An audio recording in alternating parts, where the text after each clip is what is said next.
Silence isn't empty. It's just a language most people are afraid to learn, so they fill their lives with noise. They avoid hearing what the quiet is trying to say. My job, my entire purpose, is to listen. My name is Arthur Kellen.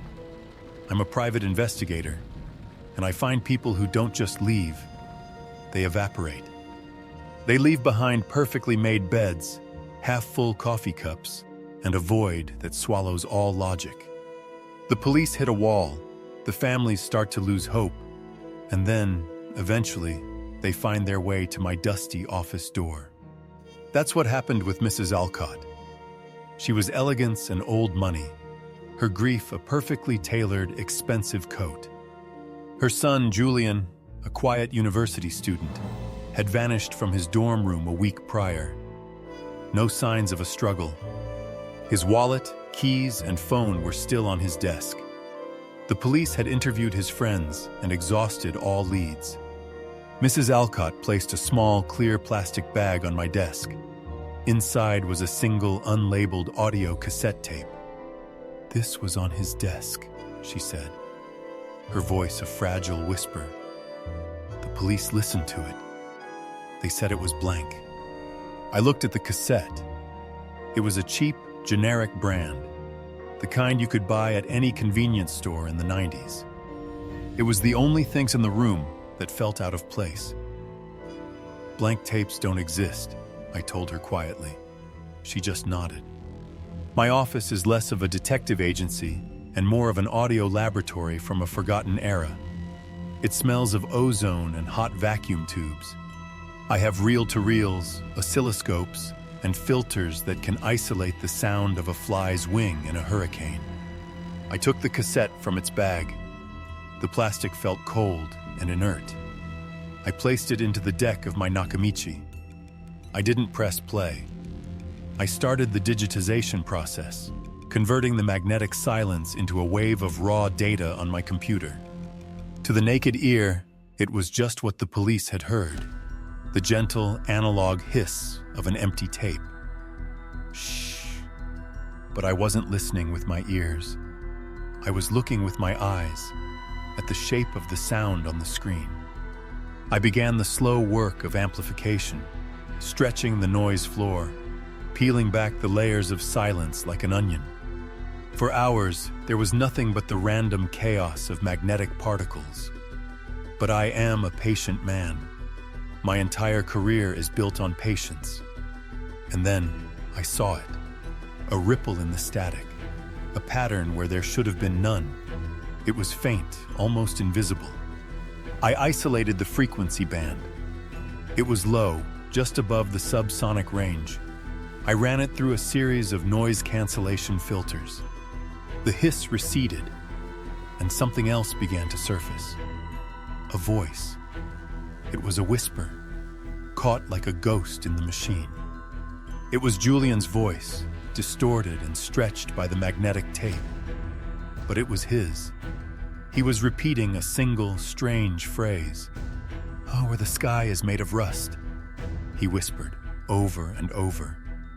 The words made no sense. It was a line of poetry, maybe. It was a start, but it wasn't enough.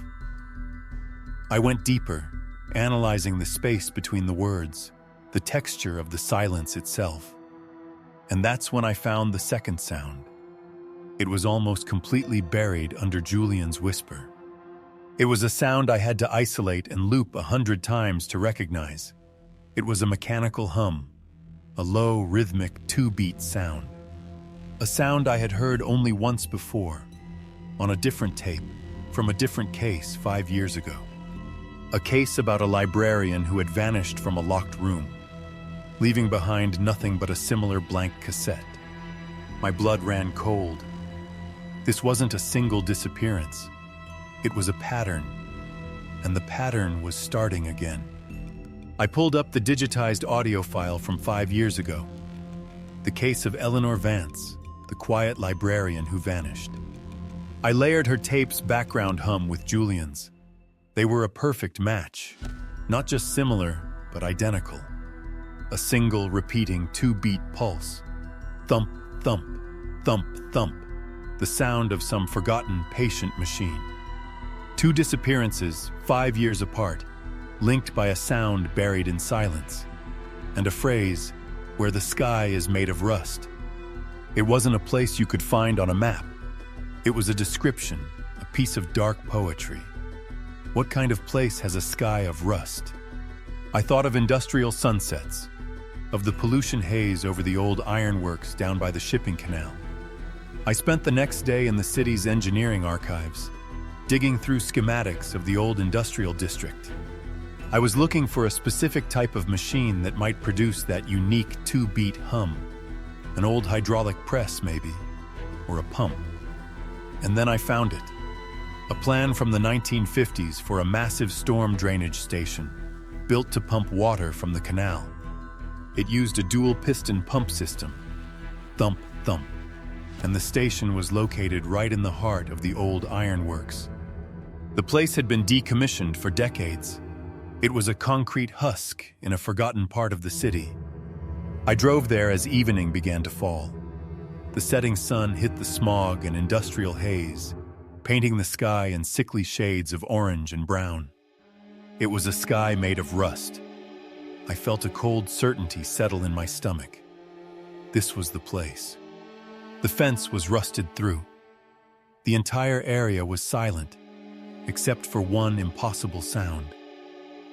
Faintly, from deep within the concrete structure. Thump, thump, thump, thump. The old pump was still running after all these years. My heart hammered in my chest. The main door was sealed shut with rust and time, but a smaller maintenance hatch had been forced open. I slipped inside. The air was cold and smelled of damp concrete and ozone. I followed the sound, my flashlight beam cutting through the oppressive darkness. I descended deeper into the building, down flights of iron stairs that groaned under my weight, until I reached the main pumping chamber.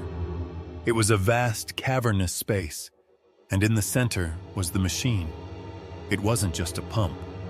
It was a colossal, ancient device of brass and copper coils, with a massive, slowly rotating antenna on top. It hummed with a low, steady power. It wasn't pumping water. It felt like it was pumping silence.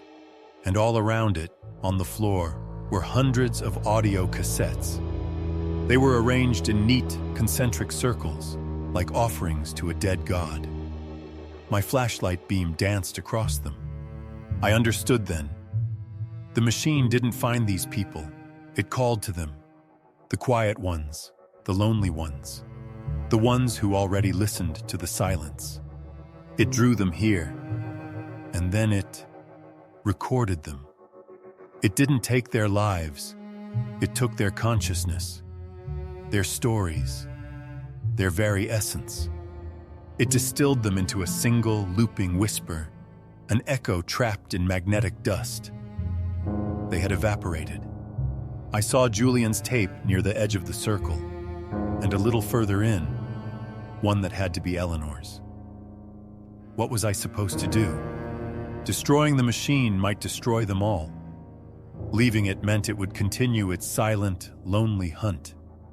I realized my job was never to solve these cases. It was to bear witness, to be the archivist of the Evaporated. I picked up Julian's tape and Eleanor's. I couldn't save them, but I could remember them. I could listen. I turned and walked away, leaving the machine to its patient, eternal work. Back in my office, the city lights feel distant. My work has a new meaning now. I am a librarian for the whispers trapped in the static. I collect the quiet tragedies, the stories that have been erased from the world of noise, and I listen. There's so much static in the world, so many unheard voices. Have you ever stopped to truly listen to the silence? If you believe that some stories deserve to be heard, no matter how quiet, leave a like. It's a signal that proves you're listening too. And subscribe to the channel, because I have a very large collection of tapes, and the whispers are waiting.